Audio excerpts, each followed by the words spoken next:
What is up, everybody? It is Dynamic here, and welcome back to another MLW video. Now, in today's video, we are talking about how the stage is completely set in the MLW playoffs. It's going to be the Great Lakes Gators versus the Midwest Mallards. We're going to be talking a little bit about the Eagles versus the Gators in that series, but mostly just what I think this matchup is going to look like now that the stage is officially set. But before we get into any of that, I do want to start this video with a quick little kind of apology. I know my videos, if you guys haven't been able to realize, have been posting more like weekly instead of bi-weekly like they normally are, and for that I apologize.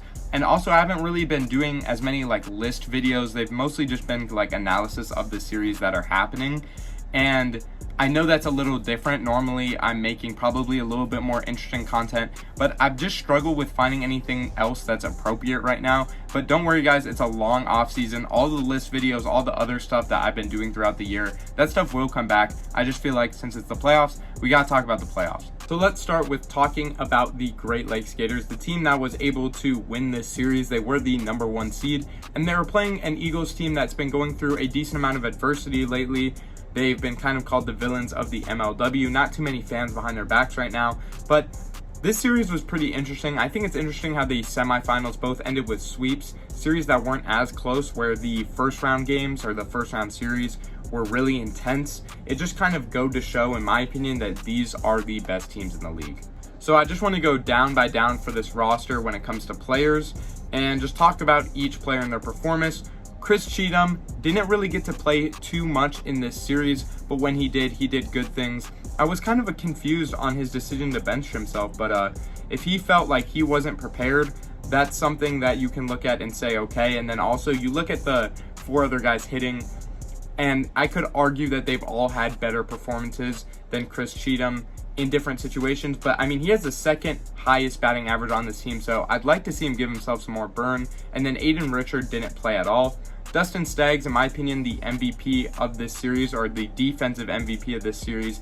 He did pretty well on offense, drawing walks like he normally does, but his pitching came into play completely. I mean, he was just throwing dimes on the mound. He has an interesting arm slot. I think his timing is a lot different than what you see from most pitchers in MLW, so really good stuff there from Dustin Staggs. I don't want to dive too deep into his performance because I feel like that's a video, especially when it comes to his pitching, that I can just make in the off season.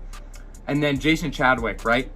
What a guy. I mean, goes in there, he hits 2 bombs, just saw Dallas extremely well. You know, you guys, if you didn't see the post-game interview, he said he didn't really do much to prepare for this series. He just knew that he had it.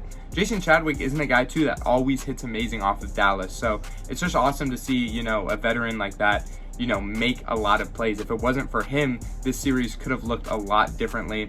Sawyer Bean, in my opinion, this is one of his worst series that he's had, but it's okay because he had the energy, he had the effort. I just think he couldn't really find a rhythm on the mound or really on the plate.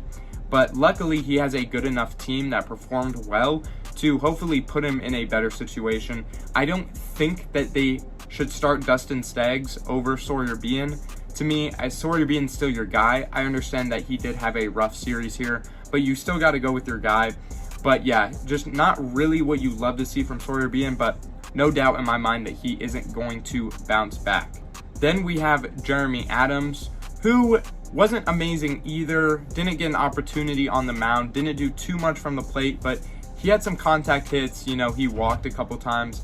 So, you know, for Jeremy Adams, I think a decent, an okay series. Now for the Eagles, I won't focus too much on them. I don't have a lot of positive things to say. I think Carson Urgaitis played really well. He's one of those guys that's just been able to develop so well in the playoffs. If they would have won this series, I could see him just dominating in like a World Series scenario. But yeah, I mean, Dallas Allen just struggled to find a rhythm on the mound. Jason Chadwick was seeing him really well. This series felt really short. I think it went by pretty fast. Daniel Schultz, I just don't think he really did enough when it came to his rotation of guys. I think that there were times where you probably could have seen like a Carter Richard or maybe like an Evan Trackman inclusion somewhere, but I don't know. It's just a hard call. He did hit that home run, though. That didn't really look if it was a foul ball or home run. It was a home run, so that was good on him. But yeah, Landon Urgaitis and Dallas Allen from the plate didn't do enough. Those being the two best guys, they just weren't able to do enough They didn't play horrible. I've seen the Eagles play much worse, but this Gators team came to play. So now I want to talk about like the matchup between these two teams, the Mallards and the Gators. The Mallards were easily able to beat the Preds last series. I made a video on that if you guys want to check it out. It's going to come down to, is Trey Flood going to be there at this series? That's something that we don't really know.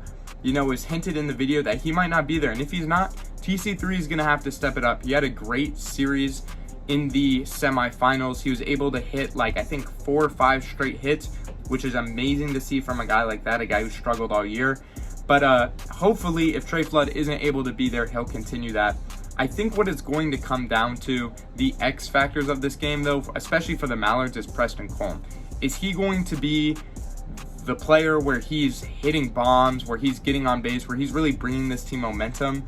Or is he going to kind of be a shell of himself? Because we've seen him do both. I think Preston Colm is a very underrated player when it comes to how clutch he is though. I think he's going to really bring it. It's just looking at this team on paper, especially you have more inconsistent guys like Brendan Jorgensen, TC3, even though they played amazing last series, you know, are they going to bring it? So there's a ton of question marks on this Mallards roster, where in my opinion, if you look at the Gators roster, there's just not as many question marks. Like we've seen guys on the Gators play way more consistent than we've seen guys on the Mallards. Do the Gators have a player nearly as good as Jordan Robles? I don't think so. Jordan Robles is going to be the best player in the series, but the supporting cast that the Gators have is something different.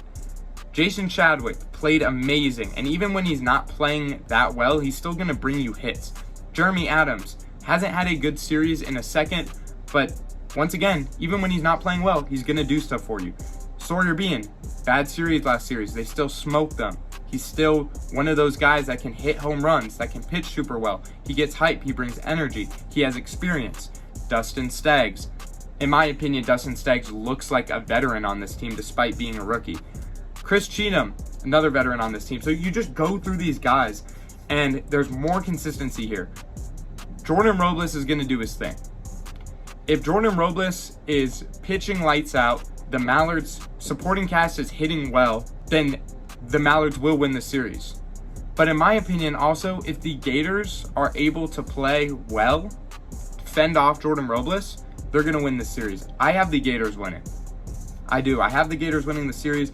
I just think Jordan Robles, he's going to try and do it all by himself, and you don't have the supporting cast that the Gators have. But let me know what you guys think down below. It's obviously going to be an amazing series. I'm not going to sit here and say that it's going to go one way or the other, because while I think the Gators are going to win, like I said, the Mallards could easily win this too. So it's going to be an awesome series. We're here, baby. MLW championship. It's been a long year of making videos, but it's also been short at the same time, I feel like. So yeah, man, make sure y'all comment, who do you think is going to win this series? What do you guys think about the Gators-Eagles series? Peace.